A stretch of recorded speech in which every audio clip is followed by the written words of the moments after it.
saya 275-235. So, hari ini saya akan membentangkan tentang kepimpinan dalam organisasi. Kepimpinan ialah seseorang individu dalam satu kumpulan yang diberi tugas mengarah dan menyeras kumpulan tersebut atau orang lain yang menjalankan tugas tersebut. Di mana kepimpinan merupakan satu tanggungjawab pada diri sendiri atau seorang ketua dalam menguruskan sebuah organisasi atau jawatan. Kepimpinan juga dapat dilihat dalam keluarga ataupun dalam bidang kerjaya, yang mana seseorang ketua organisasi akan mengenali dan mengurus pekerja mereka. Kepimpinan juga berlaku bila seseorang itu mendorong, mengalahkan dan mempengaruhi orang lain untuk berusaha ke arah mencapai sesuatu objektif. Elemen asas proses kepimpinan ialah proses kepimpinan tidak boleh berlaku dengan seseorang sahaja kerana proses ini memerlukan sekurang-kurangnya dua orang, seorang yang memimpin dan seorang lagi mengikut. Kalau tidak ada pengikut, maka tidak ada pemimpin. Ia juga melalui kesetiaan pengikut adalah penting kepada pemimpin. Pemimpin akan runtuh begitu saja sekiranya pengikut tidak setia kepada pemimpin. Kepimpinan ialah satu proses interaksi antara individu dengan kumpulan atau khususnya di antara individu dan keseluruhan ahli-ahli yang mengaturui kumpulan atau organisasi. Setiap yang terlibat dalam proses interaksi ini boleh dianggap memegang peranan yang tertentu yang membezakan antara satu sama lain. Asasnya membezakan antara satu dengan yang lain ialah pengaruh. Ia juga melibatkan kedua-dua keupayaan atau kekuatan untuk meyakinkan orang lain supaya bekerja keras ke arah satu matlamat dan kemahiran atau kebolehan untuk membantu mereka mencapai sesuatu objektif. Meskipun pemimpin mempunyai kuasa, tetapi kekuatan pengaruhnya lebih bergantung pada pujukan dari pasangan. Dan proses kepimpinan selalunya melibatkan pertalian pertaruhan yang bersifat dua arah dan tujuan utama untuk mencapaikan matlamat yang sama. Sekian perkataan daripada saya. Terima kasih. Hai Dr. Joyce, saya Syajara Tudur binti Amal, nombor metrik 275874. Untuk tajuk kumpulan kami ialah kepimpinan di dalam organisasi. Di bahagian saya ialah saya membincangkan tentang masalah yang terdapat di dalam organisasi. Sebagai diketahui, seorang pemimpin memerlukan sikap yang jujur, berwawasan, bermotivasi, mempunyai minda yang terbuka dan sebagainya. Oleh itu, masalah yang akan timbul di dalam organisasi iaitu apabila mempunyai pemimpin yang panas baran, pentingkan diri sendiri, tidak bermotivasi, tidak bertolak ansur dan hanya tahu mengarah sahaja. Sebagai contoh, di dalam sebuah organisasi, seorang pemimpin yang bernama Encik Ali selalu memberi tugasan di saat-saat terakhir sebelum tamat waktu bekerja kepada setiausahanya yang bernama Puan Salma. Puan Salma selalu pulang lewat kerana harus menyiapkan tugasan yang diberi pada hari tersebut juga. Masalah lain yang sering timbul di dalam organisasi ialah apabila seorang pemimpin mempunyai ciri-ciri sikap panas baran yang sering memarahi para pekerjanya apabila tugasan yang diberikan tidak betul, tidak dapat disiapkan pada waktu yang tertentu. Ianya akan membuat para pekerja tidak puas hati. Pemimpin tersebut juga tidak mahu bertoleransi iaitu bertolak ansur, tidak menanyakan masalah yang sering dihadapi oleh para pekerjanya. Sifat pemimpin tersebut tentunya akan merosakkan reputasi sebuah organisasi.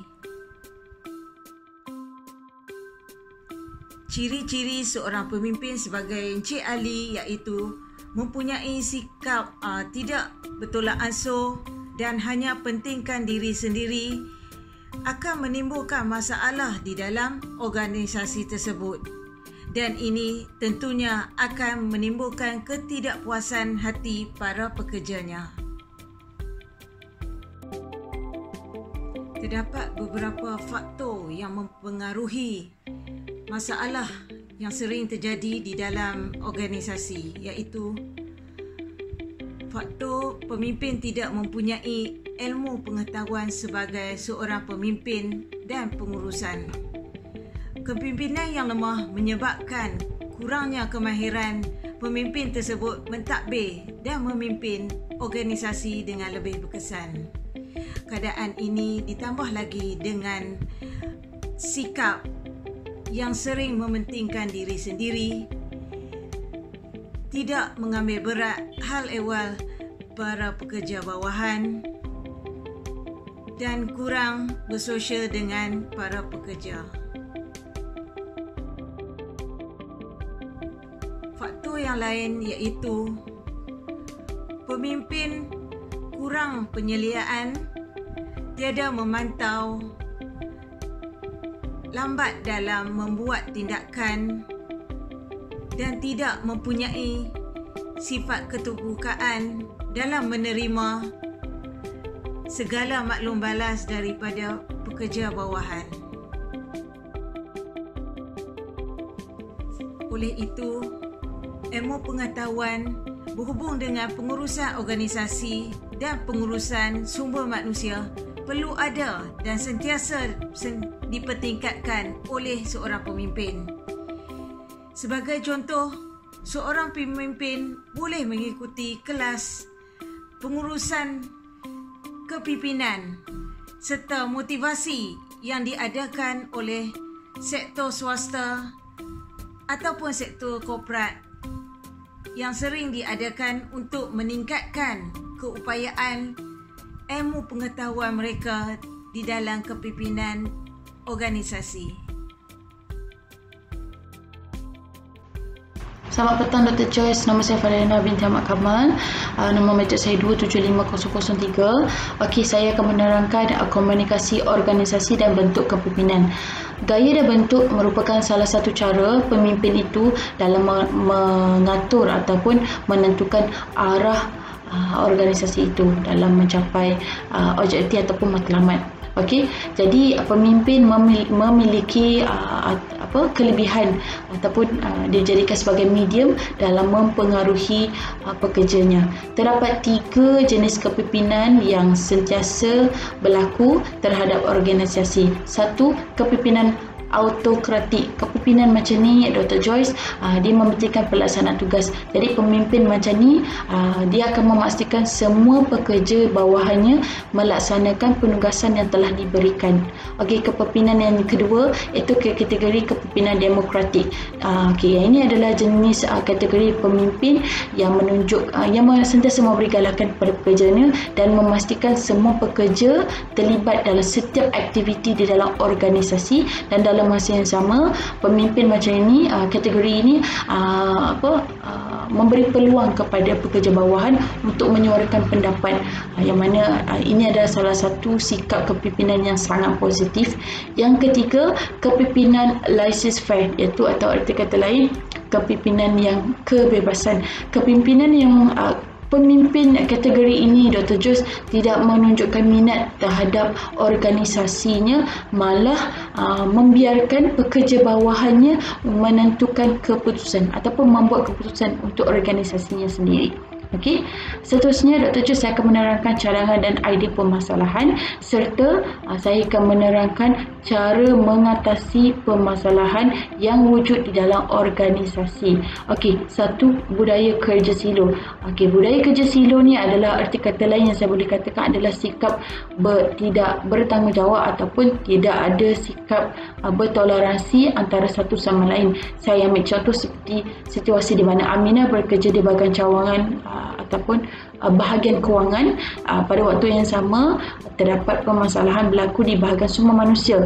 Aminah tidak ada rasa ataupun tidak ada usaha untuk membantu rakannya yang bertugas di sumber manusia. Walhal Aminah dan rakan yang di bahagian lain bertugas di dalam organisasi yang sama. Jadi sekiranya berlaku budaya seperti ini, cara mengatasinya yang mana pemimpin itu sendiri haruslah mengadakan perjumpaan ataupun mesyuarat 2 ke 3 kali dalam sebulan. Jadi dalam ni dia bagi peluanglah kepada semua pekerja tanpa mengira jawatan untuk menyuarakan pendapat. Jadi bila masing-masing beri pendapat, mampu menjadikan semua organisasi tidak mengira jawatan ataupun sektor boleh berganding bahu bantu sesama mereka. Okey, yang kedua, tiada pemimpin yang ketara. Pemimpin ni adalah yang kategori ini adalah pemimpin yang orang kata dalam arti kata lain membiarkan organisasi itu terkontang-kanting, okey, menghilangkan diri tanpa sebarang makluman. Dan kebiasaannya pemimpin kategori ini akan membiarkan orang bawahan ataupun pekerjanya yang membuat keputusan untuk organisasi tersendiri, organisasi itu sendiri. Jadi cara untuk mengatasi dia yang mana pemimpin, semua pemimpin di setiap organisasi perlu melibatkan diri sepenuhnya setiap aktiviti di dalam organisasi dia.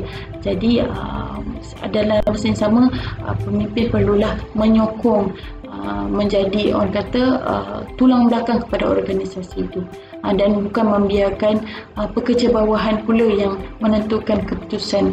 Okey, nombor 3, apabila wujudnya cabaran, suasana menjadi senyap dan sepi ni apabila contohnya lah berlakunya permasalahan segi kewangan contohnya, ataupun short barang ke apapun dan sebagai apa-apa masalah lah. Jadi yang dipersalahkan adalah pemimpin itu sendiri. Jadi pekerja lain hanya mendiamkan diri, tidak mampu untuk membantu pemimpinnya.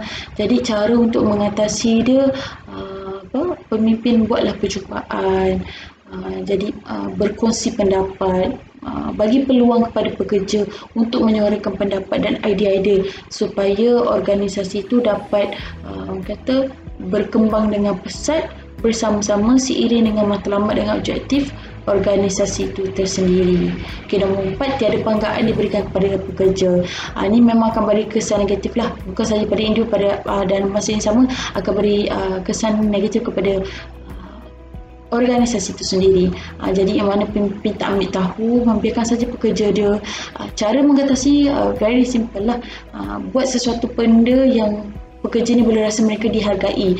Contohnya mengadakan jamuan makan ke, memberikan hadiah jadi setiap kali adanya, mengadakan sambutan hari jadi, ataupun memberi bonus tahunan kepada pekerja. Okey, yang last sekali, tiada kita ataupun kami. Ini pemimpin yang akan meletakkan carta hierarki lah dalam organisasi. So yang mana bila jawatan tinggi sesama mereka saja, jawatan yang bawah ni hanya mereka saja. Tak boleh macam ni lah. Cara mengatasi dia, pemimpin kena letakkan diri sama dengan pekerja. Cuma bezanya dia tu berpengaruh untuk mengeluarkan pendapat dan mengeluarkan arahan dalam memastikan organisasi itu berjalan dengan lancar. Okey, yang last sekali Dr. Chu saya akan menerangkan mengenai kesimpulan lah.